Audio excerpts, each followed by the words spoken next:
is this again going to be not an issue-based election, but something which is based on identity and caste? People don't vote their caste, they vote issues.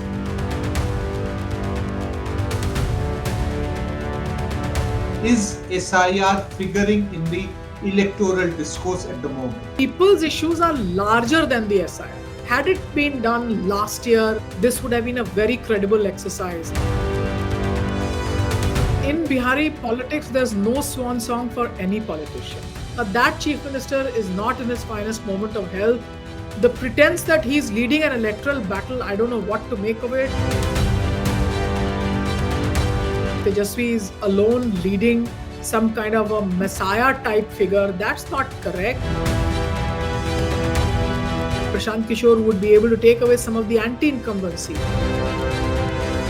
ये तो बस झांकी है, आगे फिर बाकी है. Hello and a very warm welcome.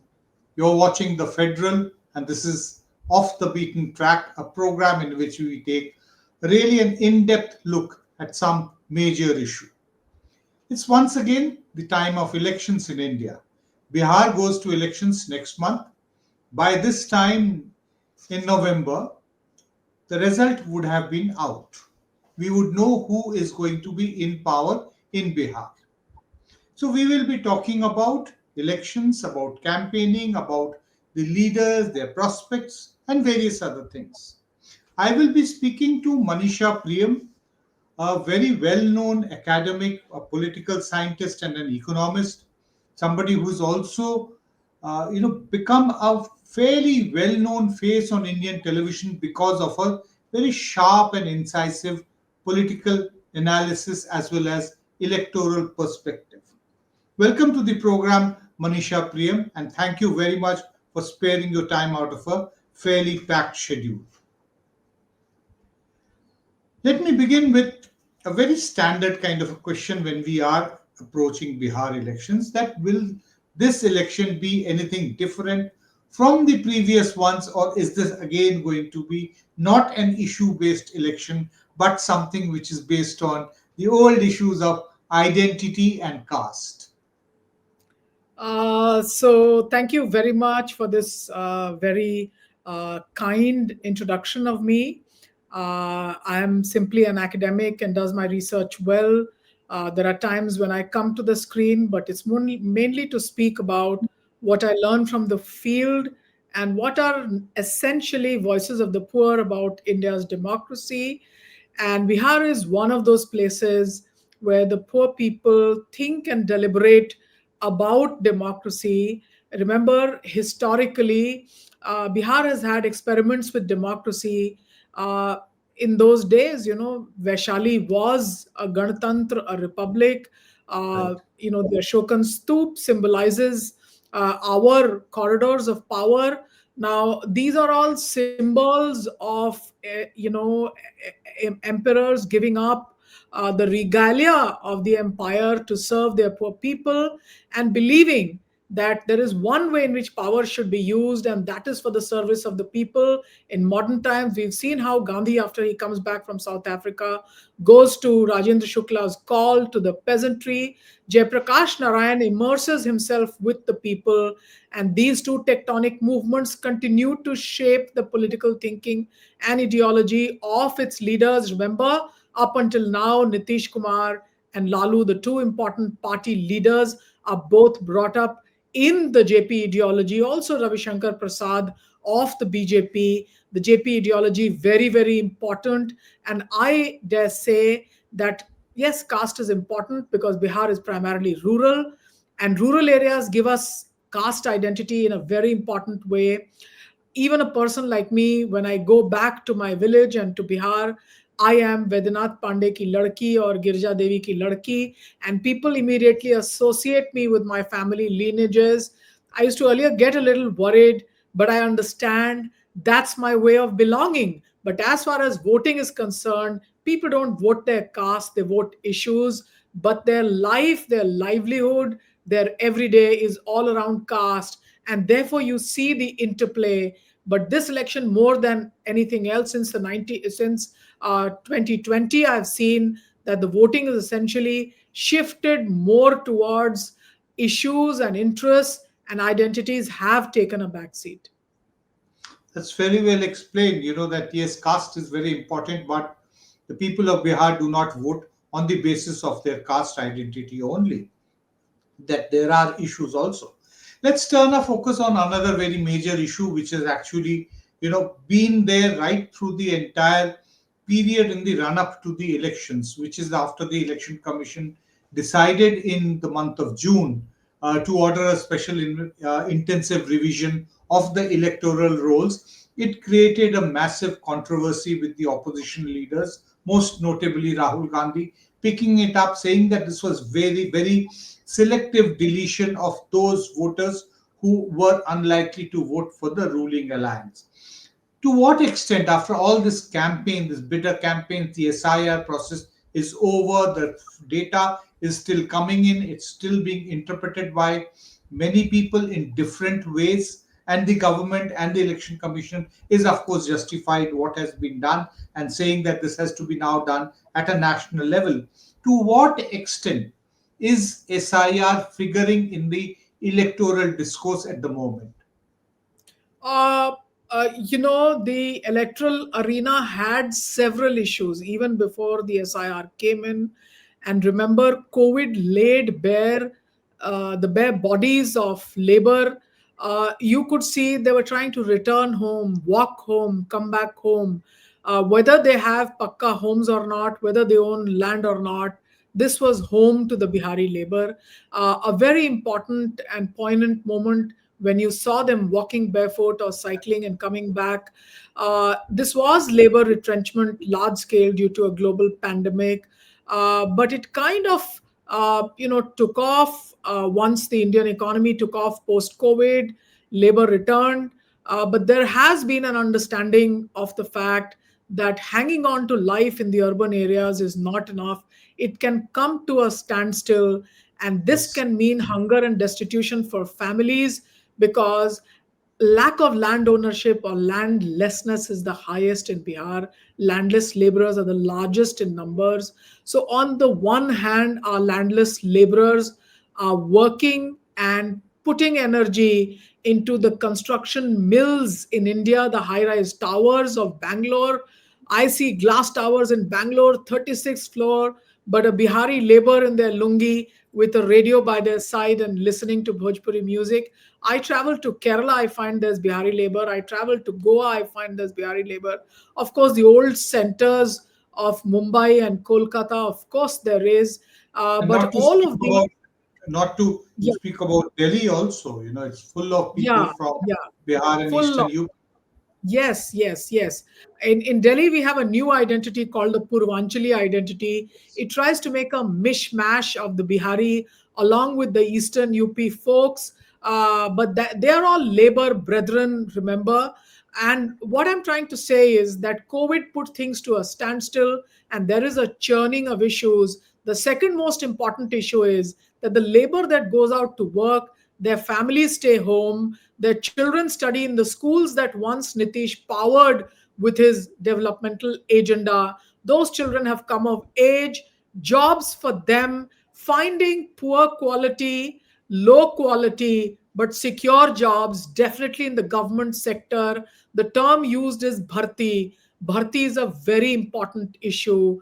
And you will see that where once Ashok Rajpath, named after the Grand Emperor Ashoka, houses the Patna University. Parallel to it runs the Musallapur Hat Gully, which was once a trading center for vegetables grown in nearby rural areas. That's become the mill of the coaching industry, where young boys mostly, and also some girls from rural areas, pay low cost money to be trained and coached into some kind of repetitive exam preparation and get into any kind of bharti. And this is the land where youth dreams are being shaped. They have their own lineup of their own Shah Rukh Khan. There's King Khan there, the Khan Studies Center and Research Yes. Center.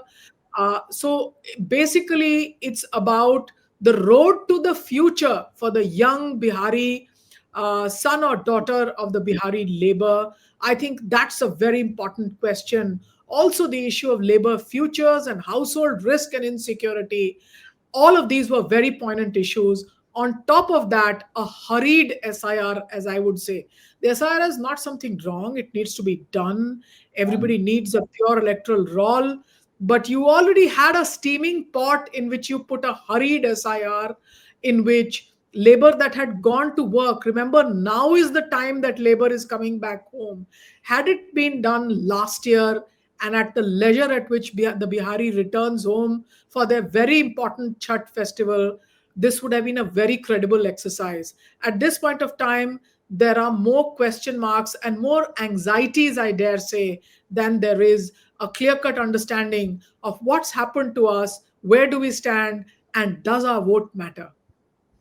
What's your gut sense? Those people who still have their names on the electoral rolls, but they are part of this sociological community which you so very poignantly painted, the kind of challenges which are there before the Bihari voters, especially the youth. Those who find their names on the rolls, which way are they going to carry their anger? Or rather, let me ask you, do they have any anger about the SIR process? See, there is a general sense of issue churning that precedes the SIR. Now, SIR is the predominant issue for the rally, that Voter Adhikar Yatra rally that Rahul Gandhi took out. Now, the Right. people's issues are larger than the SIR. And remember, a large proportion of Okay. people are on the voter list. So, this cannot be an issue of the entire electorate. But where the SIR matters is in terms of the name deletions. The name deletions have left women out, and we are trying to say that women are the voters of Nitish Kumar and the Chuppa voters. There's Right. also an issue of less young people being on the rolls than their proportionate share in the population.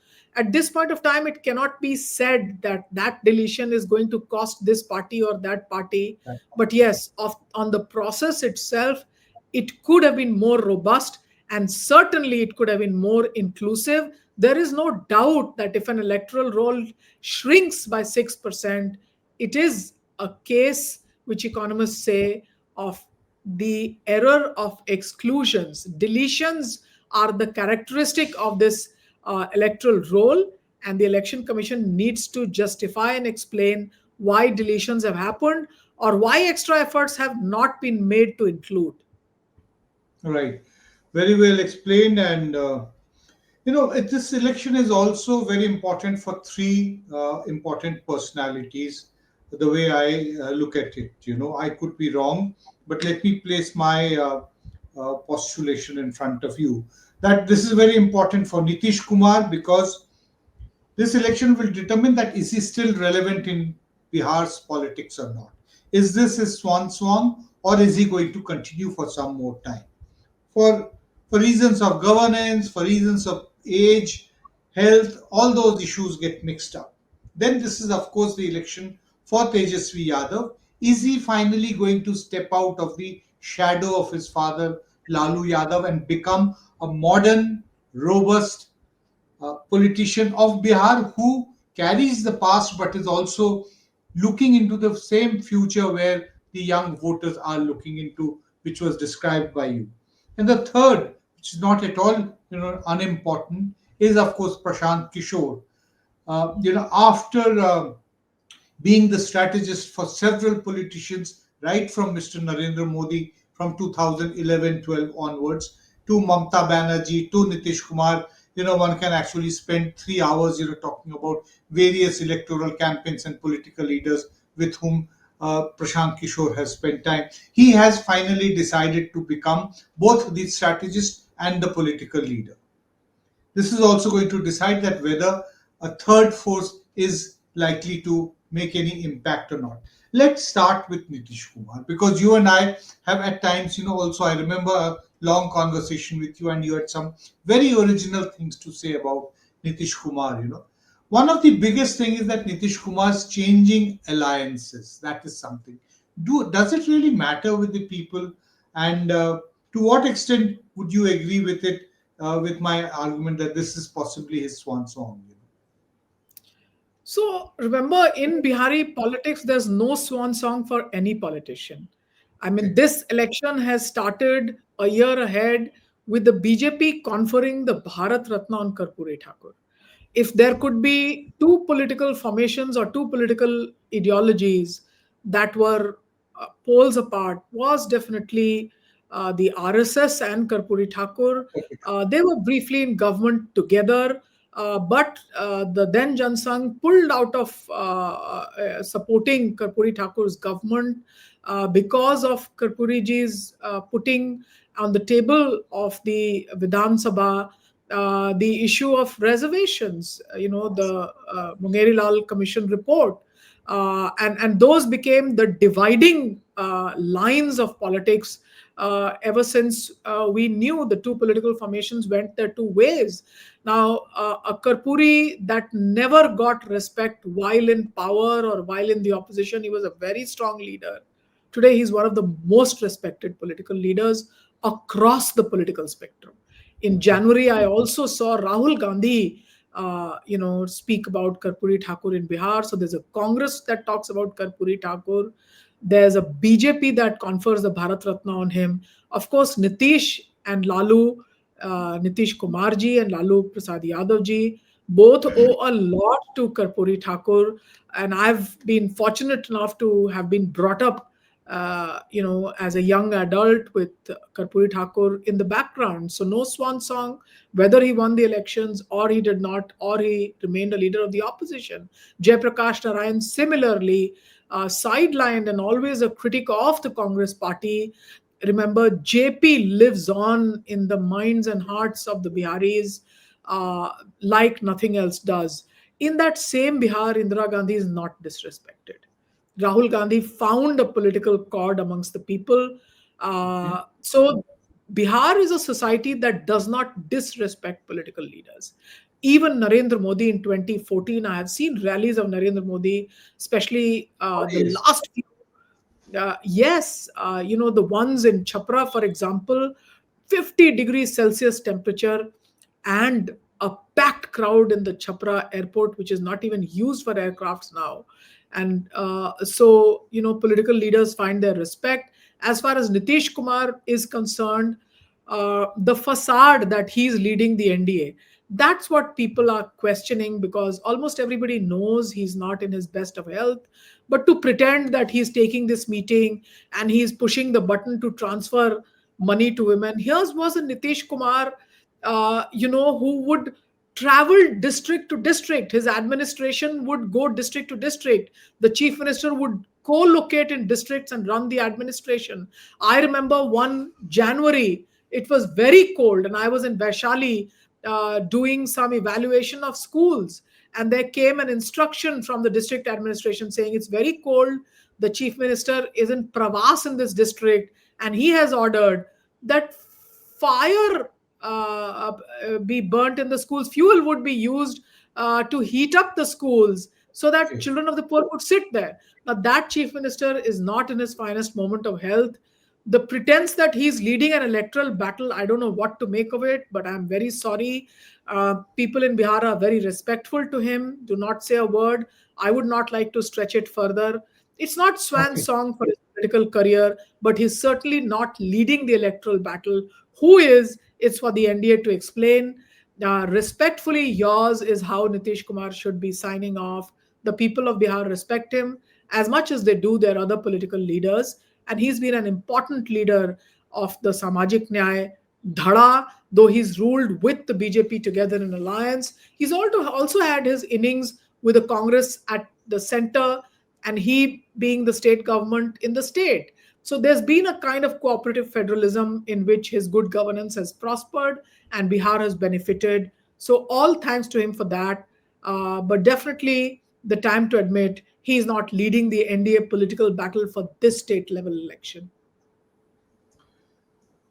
The next personality, which is very important, we are wanting to understand about Tejashwi Yadav. He's been around in politics for several years now been the deputy chief minister also whenever his party was a partner in the alliance with Nitish Kumar. How do you see the evolution of Tejashwi Yadav, especially because you said that Rahul Gandhi has found a chord in Bihar's politics. So how does it really play out for Tejashwi Yadav? Is he finally now his own person, or is he still Lalu ji ka beta? No, as long as Laluji is there, he's He will definitely still remain the benefiting. beta. Yes. No, he is still definitely benefiting from his thoughts, though Laluji casually dismisses anybody who goes to him saying, I am not the leader now, go talk to Tejasvi. But it's definitely Laluji's mind, and that's guiding the whole thing. Remember also, Laluji led the party along with many other stalwarts, Raghuvansh Prasad, Jagta Babu, Abdul Bari Siddiqui were very important people by his side. At this point of time, to pretend and say that Tejasvi is alone leading some kind of a messiah type figure, that's not correct. He is very popular amongst the youth, he's popular amongst his castemen, and that will come to him. But the challenge always is to build a leadership that is him and plus. Remember, there's also Sudhakar Singh, for example, Jagta Babu's son, a very important political leader Mhm. in South Central Bihar, very strong on farming issues. In the Nitish Kumar government, it was Sudhakar who kept raising questions on issues of corruption. And he stood out amongst all the leaders, ready with his resignation. So there are other leaders. How Tejasvi projects a picture of collegiality will be very, very important, because he must know, as much as in Uttar Pradesh, the comeback route is only, or even the survival route is only there if he portrays himself as a man with collegiality, as Akhilesh Yadav has been able to do. And the family card needs to be underplayed. It's a clear lesson coming from Uttar Pradesh, but very important even in the case of Bihar. What about then Prashant Kishore, the third leading personality that I see that playing some kind of a role and at least being talked about, at least in the media, that of having some kind of a potential of being a game changer. Various theories are being floated that he is unlikely to, in any case, emerge as a very powerful or a very strong party, having a big tally to his name, but essentially that he will cut into the votes of, and people have their own theories. Somebody saying that will cut into the votes of the Mahagathbandhan, the others saying that Prashant Kishore and his Jan Suraj party is going to cut into the votes of the NDA. But the point is that to some extent, Prashant Kishore has the image of the renunciator, somebody who has renounced what he was doing outside India, given a good, comfortable job, associations with the United Nations, all that, that he's left all that and come here basically to work for the poor and to try to improve their living conditions and ensure that the youth have a better future ahead of them. So, how do you look at Prashant Kishore? And is he now stepping out of his ideological agnosticism, which is what he used to tell us journalists when he would switch very effortlessly from one ideological extreme to another ideological extreme, in terms of strategy and advice? So on Prashant Kishore, I don't know what ideological agnosticism means. You can claim what you have to when you're a political consultant. Right. You can be a consultant to the BJP and to the TMC and to the Aam Aadmi Party, but that doesn't mean anything. In Bihar right now, there are two, three things that I have seen. For example, if you look at the name Jan Suraj, Suraj Yatra was something he had coined for Vasundhara Raje. Suraj is a play on the word Swaraj, which Yes. comes very much from Gandhi. And laughed very much. I smiled to myself when I said, many years since Gandhi came here, there are at least the Gandhi name itself carried by Rahul Gandhi and Prashant Kishore trying to, that name still carries a weight. Now that tells you that when in Bihar, you cannot chew ideology, like you chew Kenny across the political spectrum. You've got to be somewhere. There was someone asking him a question between Gandhi and Savarkar, and Prashant Kishore's answer would tell you that when in Bihar, you cannot rubbish Gandhi. That name matters, and therefore ideology matters. Now, what Prashant Kishore does about it is for journalists as incisive as you to ask him. I don't know Prashant Kishore very much, nor has he been part of people's movements that I could understand what he believes or does, nor has he written any books. I have no interaction with him, save hearing him on television, etc. So can't say much, don't know much, but Gandhi matters to him as much as anybody else. Now, the other thing that I wanted to say is that remember, at this point of time, Prashant Kishore is emerging as a leader, not still as a political formation, as a political party, but he is a master of the use of social media. And Right. I felt very much that during the Voter Adhikar Yatra, there was a lesser focus on Kishore, and the issues being raised by the Voter Adhikar Yatra were being beamed on people. People were discussing issues. It became a mature arena where people were looking for more discussion of issues. Suddenly, the beaming of the Yatra stops, and in comes Prashant Kishore with his khulasas. And I think what he's done with his press conferences, he's put the existing leadership of the NDA in Bihar on the mat.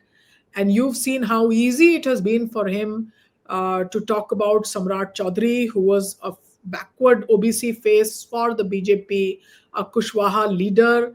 Samrat's not been able to counter many of what Prashant Kishore has said, but everybody says they're all filing defamation cases.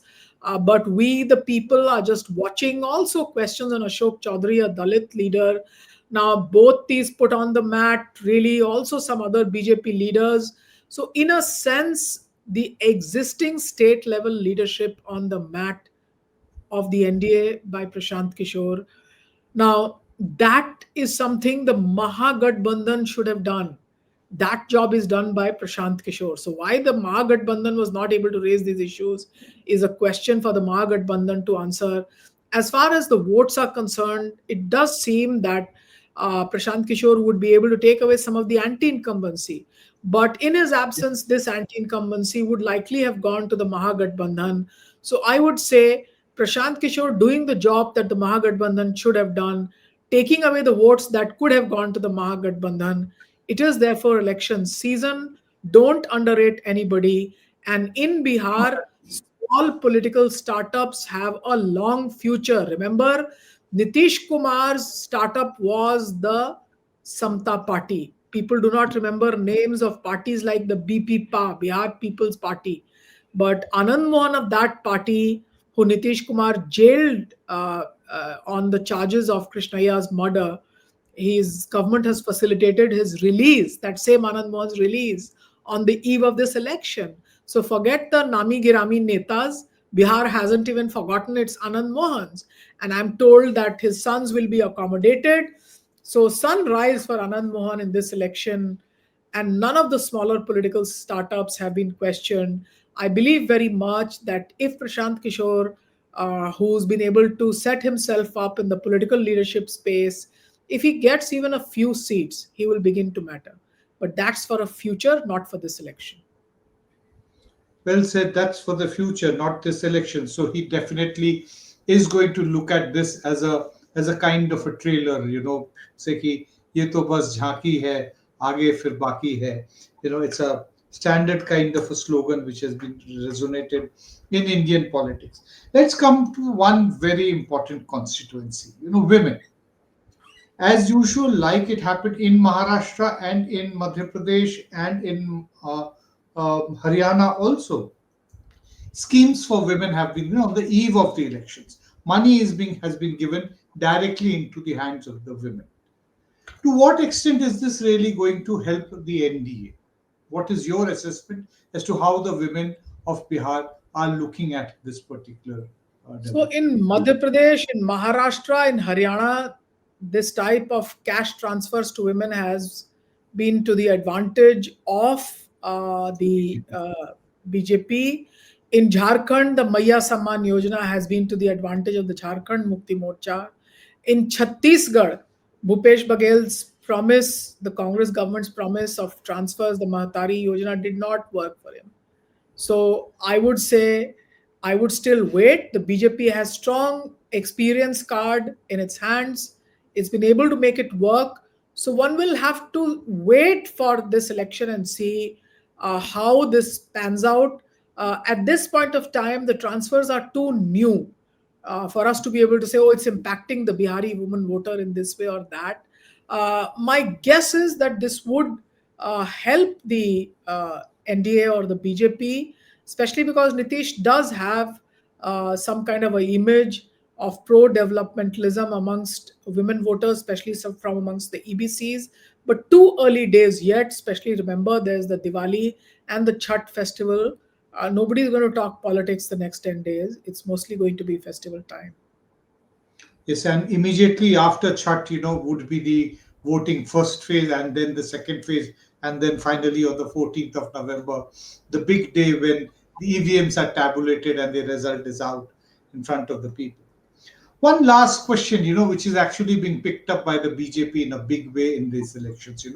It had started with the 15th of August speech of Mr. Narendra Modi, the Prime Minister of India, when he said that his government has decided to form a high powered demographic mission, which is actually plays on the very old, about 3 to 4 decade old Sangh Parivar political campaign, that there is a very steady influx of Muslims coming into the eastern and the northeastern part of India from across the border, Bangladesh, and later on from Myanmar also coming in, which is changing the demographics of this entire country. The idea being that at some point Hindus are going to be reduced to a minority in their own country. However ridiculous it might look, in terms of the numbers, but this is what they have been campaigning. And just the other day, the Union Home Minister Amit Shah also raised up this question and said that over successive census, it has been established that the growth rate of the Muslims has been more than the Hindus, and the Hindu population has actually been falling while the Muslim population is rising. So this entire thing about ghuspethia, this entire thing about demark, calling them white ants. How important is this, and which eventually gets linked up to the communal question, which always is a major factor in Bihar, like several other northern states. So actually, journalists should do their homework better. Now, Ghuspethia became a very important issue in the Jharkhand elections. And Jharkhand is a place where the BJP does have a very long history of ground level work. Hemanta Biswa Sarma came to Jharkhand. The erstwhile Chief Minister Babulal Marandi did district level, press conferences, and numbers were read out कि इस जिले में इतने घुसपैठिया, उस जिले में इतने घुसपैठिया वगैरह वगैरह, etc. Now, in Bihar, as far as the SIR is concerned, and the commentaries that I'm hearing, what is the number of Bangladeshis that have been found and deleted from the voter rolls? I mean, Very I would so, like the to, and figures. therefore, I know, for example, when people tell me communalism is not an issue in large parts of Bihar, there is a large Muslim population. Yes, there is an issue, especially in the Purnia, Katihar, Saharsa belt, where there is a strong minority population. But political issues are. People live separately and differently. Hindus and Muslims don't live together on the ground. They have their own lines of culture, of, as they say, beti roti ka fark hai hamara. Yes. Those differences are there. But people don't draw daggers and kill each other for all this. So I don't think that's an issue. If the Honorable Home Minister has figures, maybe he should educate us. I don't know. I don't want to take on any of these issues. But I know for a certainty that village after village in North Bihar, in Chhapra, for example, where my hometown is, we don't even see a Bengali speaking person, let alone a Bangladeshi. So we laughed when we heard this. But it's something that I wouldn't want to exaggerate, because in Jharkhand, where it could have been an issue, and where Hemanta Biswa Sarma and Babulal Marandi ji, emphasized on the issue, it didn't become an electoral issue. I want to say there are elections and elections, but when there are regional leaders of substance, they are able to take on any juggernaut of the center, whether it's the NDA or the Congress. Nitish Kumar was able to take on the Congress with a JDU and a BJP combination. Lalu Prasad Yadav and his combination were able to take on the opposition. Akhilesh Yadav in 2012 has been able to take on the BJP and other political parties. So strong leadership, genuinely rooted in issues of people. Jharkhand tells you that this can happen. Tamil Nadu tells you that this is possible. Yes, the BJP has been on a rise. And in Bihar, the issue is that they were the second partners to a Nitish led government. It's also the BJP's turn to say, look, we've waited long enough in the wings. We want to come and rule. So, all right for them to claim power and to claim that they can come. The issues they raise are their own. But as far as this issue is concerned, the SIR has proven a lie to the fact that there were no large scale infiltrators who were deleted through the SIR exercise. And that's what I would like to rest my case with. So I think very well put, that the SIR establishes that there was no large scale ghuspethia in Bihar or, even in Jharkhand, where you rightly, served a reminder that yes, the BJP did try to rake it up in a big way. But the reason for the BJP raising it up once again at a very high level from the Prime Minister and also the Union Home Minister, many people say that primarily the BJP, whenever it does not have any clear answer to the questions which are being asked by people of various issues which are pertaining to their livelihood, they turn back to the old theme of polarizing society on the basis of religious identity. Very well analyzed, Manisha Priyam, and thank you very much. We shall see, what happens in Bihar on the 14th, and we hope that after the verdict is out, that we will be able to get you once again after you're through with your television duties to be able to do a very cold and clinical post-mortem of this entire election. Thank you so much. Thank you very much. And I do believe that this type of long form interview is a very important format of trying to understand our minds, the minds of the researcher.